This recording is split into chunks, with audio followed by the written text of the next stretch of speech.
Bonjour à tous, bienvenue dans Bonjour chez vous. J'espère que vous êtes en forme aujourd'hui. Nous, sur ce plateau, nous le sommes, nous sommes prêts. Et aujourd'hui, on va voir si notre appel et notre mariage sont-ils liés. Y a-t-il un lien entre les deux? Est-ce qu'il faut en tenir compte avant de se marier? On va parler choix du conjoint. Je sais que vous aimez cette thématique, mais surtout, je sais que vous aimez beaucoup notre invité. J'aimerais qu'on puisse accueillir Chris Ndikumana. Bienvenue. Bonjour. La promesse c'est une dette. Vraiment, tu nous avais promis de revenir. Et la dernière fois, je parlais un peu du choix du conjoint. Oui. Et je te dis, je dois revenir pour ça. C'est un autre sujet. Exact. Alors, maintenant, je suis quitte. Il y a une promesse, mais tu reviendras quand même une autre fois, j'espère. Oui, bien sûr. Oui, on est vraiment à la maison. Ravis de t'accueillir. Bienvenue dans Bonjour chez vous. Et c'est un plaisir d'être ici. Plaisir. Surtout d'être avec Nadine. Mais pas avec moi. Oui, c'est tout. En fait, au Burundi, vous êtes très connu. Et tout le monde aime beaucoup Bonjour chez vous. On salue nos amis burundais alors. Vraiment, on vous salue. Merci pour votre fidélité, vraiment. En tout cas, ravi vraiment de t'avoir avec nous. Yes. Au cas où quelqu'un ne te connaîtrait pas, je ne sais pas si c'est possible, mais au cas bien où... sûr. Je suis, tout le monde, tu peux te connaître par tout le monde. Donc, c'est moi qui prêche dans l'émission Kanguka. Oui. La Kanguka qui veut dire réveillez-vous en Kirundi. Et puis, voilà, je ne sais pas, je peux aller plus que ça. C'est ça, je pense que tu es vraiment un ministère à la fois évangéliste, mais aussi enseignant, parce que tu enseignes beaucoup. Oui. Tu as plusieurs casquettes et tu... Oui. En fait, j'étais enseignant au début. J'ai commencé à... Je suis devenu évangéliste, je crois, en 2015. C'est là où j'ai commencé à prêcher pour amener les gens à Jésus. Mais avant, j'enseignais seulement dans l'église. Et tu es un très, très bon enseignant. Pour ceux qui suivent Kanguka, la grâce de Dieu. Les gens confirment, vraiment. C'est la grâce. En tout cas, pour nous, c'est un honneur de t'accueillir. Et tu es marié, tu as ta petite fille également. Je suis marié, j'ai 4 enfants. Oui, c'est vrai. 3 biologiques et un enfant qu'on a adopté. On a 4 enfants. Effectivement. En tout cas, vraiment, merci d'être avec nous aujourd'hui, mais tu seras là toute la semaine jusqu'à vendredi. Oui, jusqu'à vendredi. On est super contents. C'est un plaisir. Vraiment. Et aujourd'hui, comme on l'a dit, tu vas faire une rubrique couple et relations. On va parler choix du conjoint. On sait que vous aimez ce sujet-là. C'est un sujet sensible, mais très important. Vraiment. Parce que je me suis dit, dans des églises, je ne sais pas ici, mais dans des églises en Afrique, donc on vous parle du mariage, les couples et les fiancés, on leur parle à 2 semaines avant le mariage. C'est ce qu'on a fait même. Moi, je me souviens quand on te parle 2 semaines avant le mariage, tu n'écoutes rien. Tu penses aux factures, les salles qui ne sont pas payées, les choses qui vont donc. Je crois que c'est bien de préparer les jeunes avant, longtemps avant le mariage, pas juste quelques semaines avant. Complètement, c'est super important. Donc, avis aux célibataires, c'est intéressant pour vous. Prenez des notes. Allez, Nadine, tu vas bien toi, au fait? Oui, ça va très bien. On peut même pas saluer. Oui, ça va. On est content que tu sois là aussi. Merci. De retour dans Bonjour chez vous. Allez, on va commencer tout de suite cette émission. On va voir le lien entre notre appel et notre mariage dans la pensée du jour.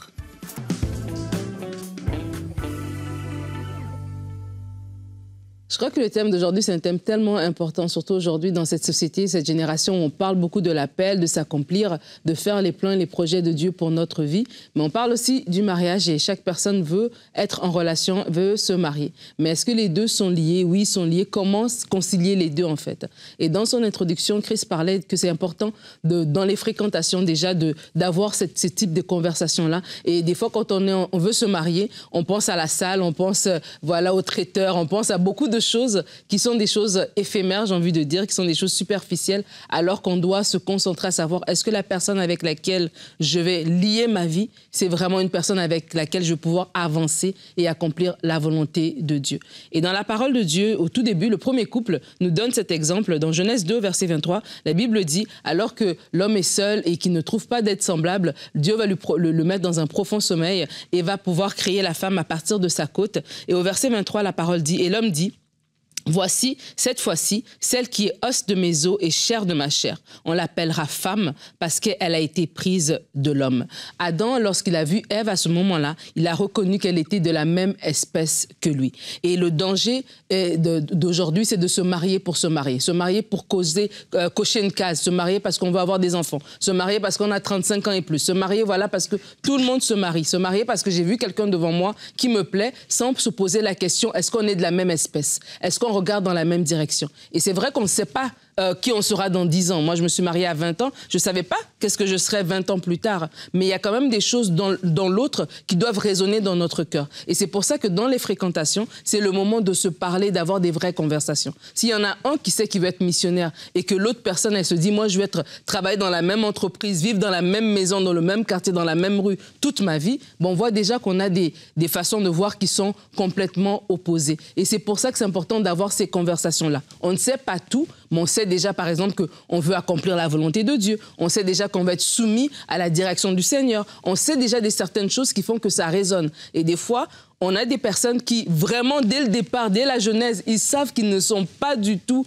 compatibles, mais parce qu'on veut se marier absolument, on fonce. Je veux vous encourager aujourd'hui à vous poser la question, à savoir que Dieu a des plans et des projets pour vous. La Bible dit dans Éphésiens 2:10 qu'on est son ouvrage créé en Jésus-Christ pour des bonnes choses qu'il a préparées d'avance afin que nous les pratiquions. On ne sait pas tout, mais n'empêche que je vous invite à vous asseoir et à prier. Seigneur, est-ce qu'on va dans la même direction? Quel est ton appel pour moi? Je ne le sais pas, mais ensemble, on veut te servir, on veut aller dans la même direction. Donc, aide-nous à nous reconnaître, que les espèces se reconnaissent entre elles pour que nous puissions avoir un mariage qui dure. Parce que le mariage, c'est pour la vie, ce n'est pas pour une saison, c'est pour juste à ce que la mort nous sépare. Et l'appel de Dieu sur notre vie est tout aussi important. Donc, vraiment, je veux vous encourager à avoir des belles discussions et des belles réflexions. Merci Nadine. Ben oui, et de toute façon, quand on est fiancé, la chose principale qu'on est censé faire entre fiancés, c'est de parler, c'est d'échanger, c'est d'apprendre à se connaître, c'est de creuser le cœur de l'autre, entre guillemets, savoir réellement qui il est. La Bible dit dans Marc 10 au verset 7 et 8, « C'est pourquoi l'homme quittera son père et sa mère et s'attachera à sa femme, et les deux deviendront une seule chair. Ainsi, ils ne sont plus deux, mais ils sont une seule chair. » Si on devient une seule chair avec quelqu'un, vaut mieux s'associer avec la bonne personne, avec qui on aura une destinée commune. Parce que c'est pour la vie, le mariage. Et peut-être que dans notre société, on a un petit peu oublié cette information, mais c'est essentiel. Il y a un petit exemple que je vais mieux partager. Maintenant que tu parles que c'est mieux se connaître. Ça, c'est très important. Bon, ce n'est pas une blague. C'est quelque chose qui s'est passé en Tanzanie. C'est quelqu'un qui m'a dit qu'il était dans la même église. Okay. Donc, il y a quelqu'un qui était riche, qui avait de l'argent, mais il était vraiment... il était comment je peux dire, un peu égoïste. Avare. Il ne voulait pas partager, il ne voulait pas qu'on le connaisse. Il ne voulait pas partager.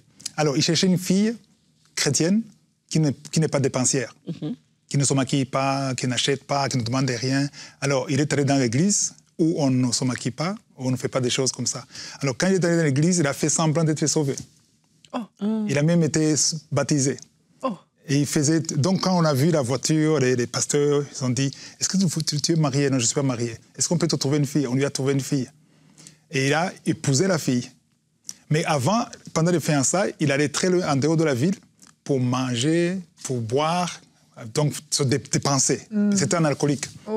Mais quand il était dans le quartier, pas d'alcool. Et finalement, il a épousé la fille. Et quand il a épousé la fille, après 2 jours de mariage, il est rentré ivre. Aïe, aïe, aïe. Et quand la fille a vu la femme l'a vu, « Oh, tu bois !» Et alors, « Oui, je bois, qu'est-ce que tu vas faire ?» Il a dit, « Alléluia! Moi aussi, je suis comme toi. » Moi aussi, moi je suis au bois, alors on va partager. Donc ça veut dire quoi? Lui, il croyait tricher, mais elle aussi avait triché. En fait, il est allé dans l'église en trichant. La fille est allée dans l'église en trichant. Ouais. Et je sais pas. Et quelqu'un a dit c'est Dieu qui les a mis ensemble parce que et profondeur s'attire. Ah ben là pour le coup, ils sont bien trouvés ces deux-là. Ouais. Donc arrête de rire. Alors ça va. Je vais développer ça dans ce que je vais préparer parce que ça, il faut prier. Ne pas te fier sur ce que tu vois à l'extérieur. Vraiment. Je dis, oui, elle est sage, elle est quoi, mais elle se cachait et lui se cachait. Et je ne sais pas si c'est le destin ou c'est Dieu qui les a mis ensemble, mais C'est Voilà. fou, en tout cas. C'est attiré. C'est les profondeurs qui s'attirent. Vraiment. Avant de passer à ta rubrique, on a fait un sondage, Chris, puis je trouvais que c'était intéressant avant que tu prennes la parole pour ta rubrique. On vous a demandé, connaissiez-vous votre appel avant votre mariage? Alors vous êtes 9% à nous avoir dit, pas du tout, je l'ai compris après. Je fais partie des 9%. Toi aussi.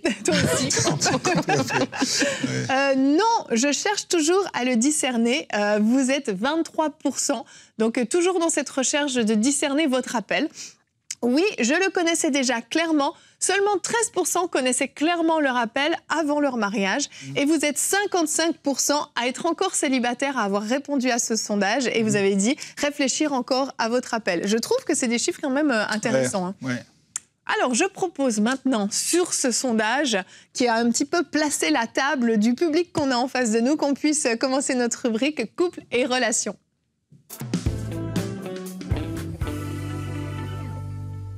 Voilà, avant que je commence, nous sommes en train de parler d'Ankangoka maintenant même. Je fais un sujet qui prend parfois 2 mois, 3 mois. Alors, le titre, c'est « Pourquoi les mariages ne tiennent pas ». Donc, c'est plus que ça, mais ça fait partie de ce sujet. Là, c'est comme un dixième de ce que tu partages. Le choix du conjoint, ça fait partie de ça, parce que les chiffres, vous voyez des chiffres, les chiffres sont terribles aujourd'hui. Si vous voyez les chiffres de divorce, les séparations, pas seulement les païens, même les enfants de Dieu, même les serviteurs de Dieu. Donc, on voit les serviteurs de Dieu, les pasteurs qui sont séparés, qui sont divorcés, et à force de voir ça, c'est devenu normal. Et on ne devait pas trouver ça normal. Normalement, c'est pas normal. Alors, ce qui ne marche pas, c'est quoi? C'est qu'il faut comprendre que le mariage est un projet. C'est ça. Donc, le mariage est un projet. Alors, si tu ne comprends pas que c'est un projet, tu ne vas pas prendre ça au sérieux. C'est ça le problème. Alors, je ne sais pas si, à propos de le projet, c'est quelqu'un qui a un projet. Quand on parle de projet, le projet, c'est quoi? Le projet, c'est-à-dire que c'est comme un architecte. Un architecte qui a donné un projet d'un bâtiment qui va être construit. Et l'ingénieur, quand il vient, il va suivre ce que l'architecte a déjà fini. Alors, quand tu ne comprends pas que c'est un projet, tu ne feras pas comme l'architecte a fait. Donc, c'est-à-dire que tu vas faire exactement comme il a prévu. Donc, si Dieu a préparé le mariage, c'est que tu dois chercher à savoir qu'est-ce que Dieu pense du mariage. Voilà. Donc, si je parle des choix de conjoint, les gens aiment qu'on laisse le choix à Dieu pour faire autre chose, mais on ne laisse pas le choix à Dieu pour faire concernant le mariage. Je ne sais pas si vous avez vu que quand on parle du mariage, ça, on dit non, ça, c'est moi qui décide. Mais quand c'est autre chose, oui, je peux décider. Donc, alors, ce qui est important ici, c'est de comprendre qu'est-ce qu'il faut faire pour le mariage. Est-ce qu'il faut prier pour le mariage? Moi, j'ai entendu des gens qui disent qu'on ne prie pas pour le mariage. Oui, il y a des gens qui disent qu'on ne prie pas pour le mariage. Doctrine étrange. Oui, voilà. Donc, on va se baser sur Jérémie 29, 11, qui dit que le mariage est un projet. Donc, le verset dit « Je connais les projets que j'ai formés sur vous, dit l'Éternel, projets de paix et non de malheur, afin de vous donner un avenir et de l'espérance. » Alors, aussi longtemps que tu ne comprends pas que le mariage est un projet, donc tu ne vas pas prendre ça au sérieux. Tu ne vas pas prendre ça au sérieux. Tu vas dire, OK, je vais prier pour autre chose. Et qu'est-ce que Dieu veut de ça? Qu'est-ce que Dieu pense pour ma vie? Voilà. Donc, je vais insister beaucoup sur la prière en demandant que la volonté de Dieu soit faite sur la terre comme au ciel. Amen. Alors maintenant, ici, on parle de la volonté de Dieu dans ta vie, comme elle est déjà au ciel. Donc, au ciel, Dieu te connaissait avant qu'il te marie. Donc, c'est ça. Donc, nous sommes d'accord sur ça. Tout à fait. J'aimerais que tout le monde soit d'accord avec moi que le mariage est un projet. Et est-ce que tu pries pour le projet? Comment est-ce que tu pries pour le projet? Est-ce que tu es attiré par les sentiments? Parce que les gens sont souvent attirés par les sentiments. Bien sûr. Alors, Éphésiens chapitre 2, verset 10, il dit quoi? Il dit que nous sommes son ouvrage ayant été créé en Jésus-Christ pour de bonnes œuvres que Dieu a préparées d'avance. Moi, j'ai colorié la partie qui dit que Dieu a préparés d'avance, afin que nous les pratiquions. D'autres versions disent afin que nous marchions dans son projet ou dans les bonnes œuvres. Donc, la bonne œuvre, c'est quoi? Ce que je fais ici, c'est une bonne œuvre. Ce que vous faites ici à MCI TV, c'est une bonne œuvre. Donc, même le mariage, c'est une bonne œuvre. Oui. Alors, il y a un problème toujours quand je parle de mariage. Quand j'enseigne sur le mariage, il y a des gens qui nous appellent, qui disent « Bon, moi, je suis déjà marié. Ce que vous dites est vrai. Je n'ai pas prié parce que je n'étais pas sauvé. Ouais. Je n'ai pas prié avant de me marier. Alors, qu'est-ce que je fais? Les gens disent « Qu'est-ce que je fais alors ?» Je connais deux couples, deux hommes qui ont quitté leur femme parce qu'ils disent qu'ils ont épousé la mauvaise femme. Oh. Ils ont quitté leur femme alors qu'ils ont des enfants, ils étaient officiellement mariés. Ils disent, je cherche maintenant, je prie pour avoir la femme qu'il me faut.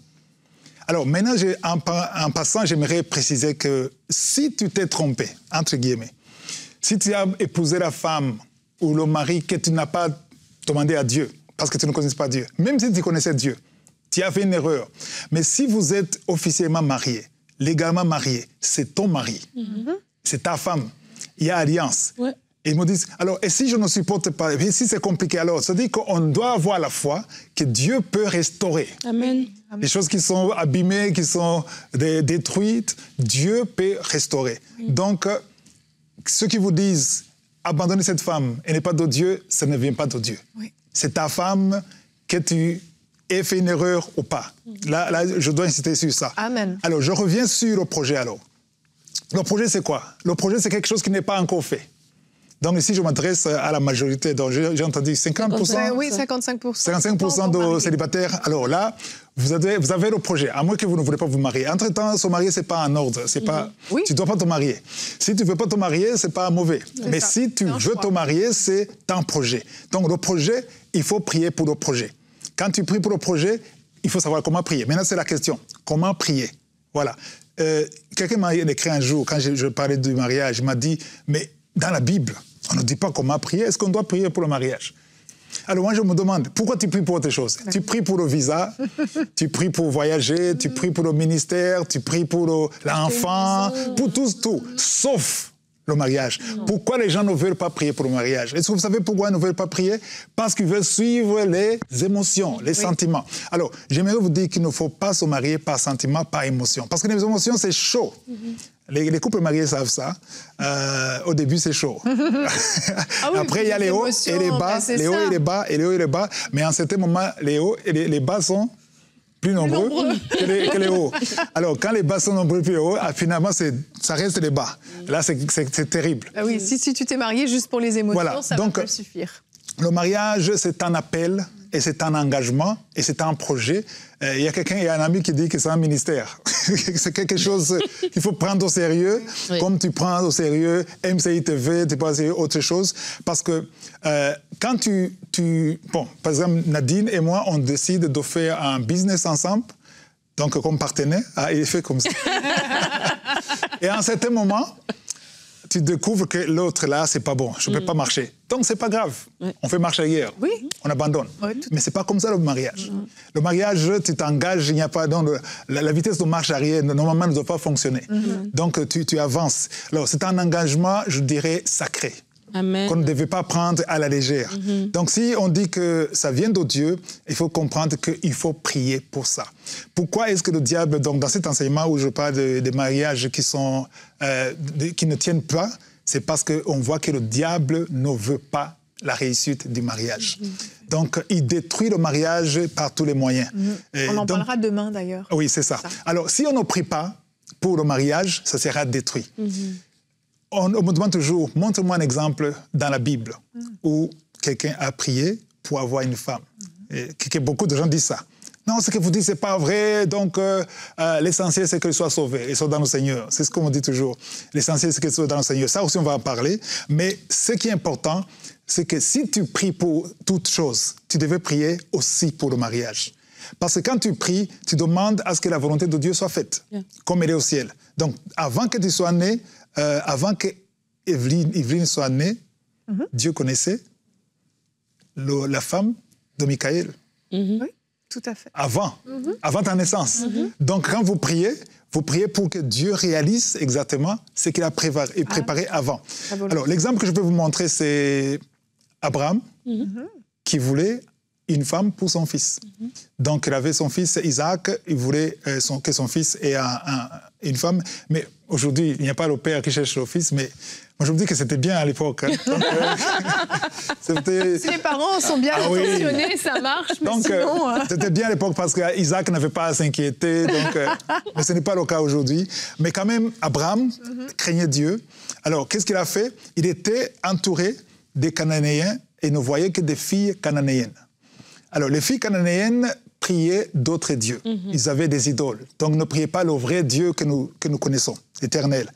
Alors, si vous lisez, donc, c'est dans la partie du 1er au 6e verset, au verset 3, il a envoyé son serviteur, il a dit de ne pas prendre, il a dit à son serviteur, de ne pas prendre pour mon fils, une femme parmi les femmes cananéennes au milieu desquelles j'habite. Donc, il ne voulait pas des cananéennes.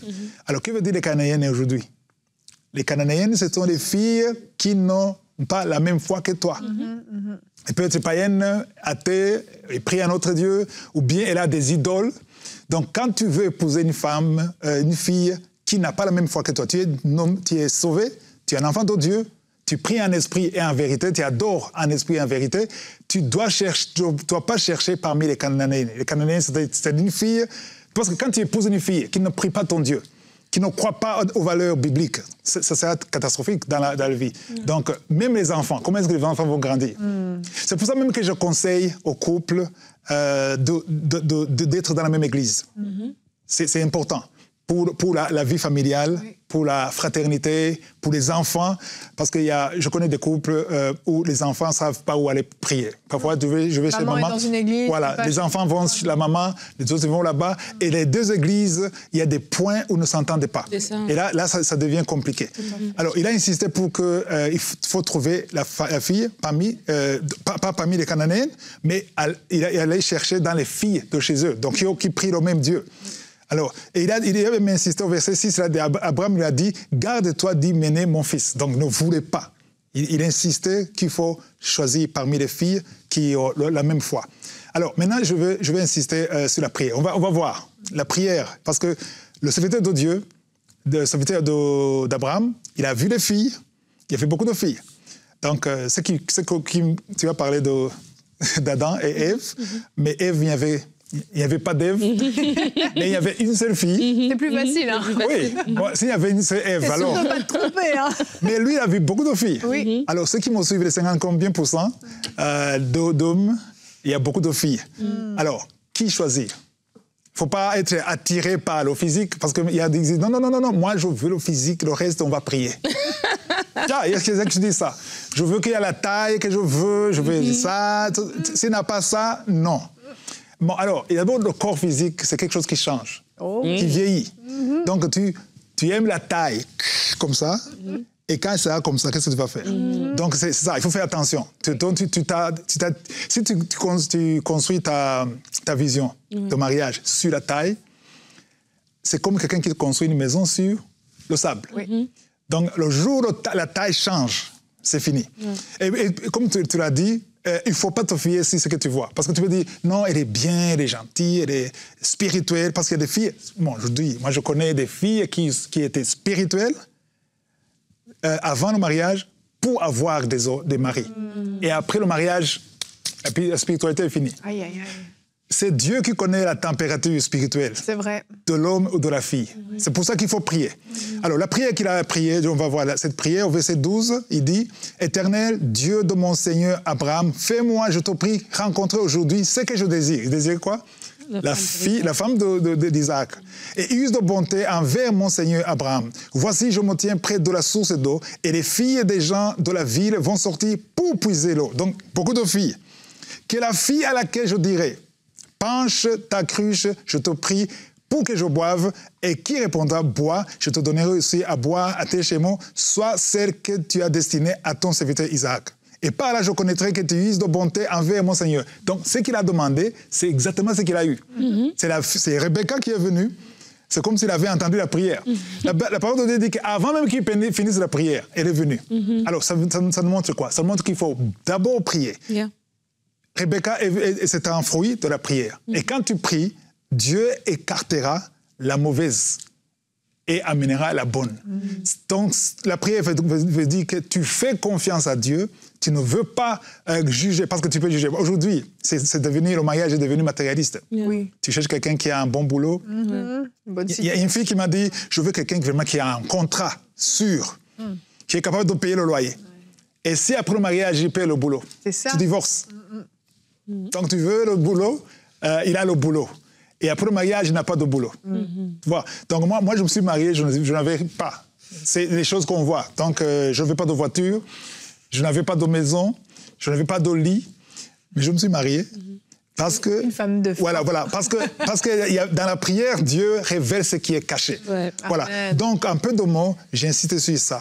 Ne vous fiez pas à l'apparence, priez pour connaître la volonté de Dieu. Comme tu pries pour les autres projets, prie aussi pour le projet de mariage.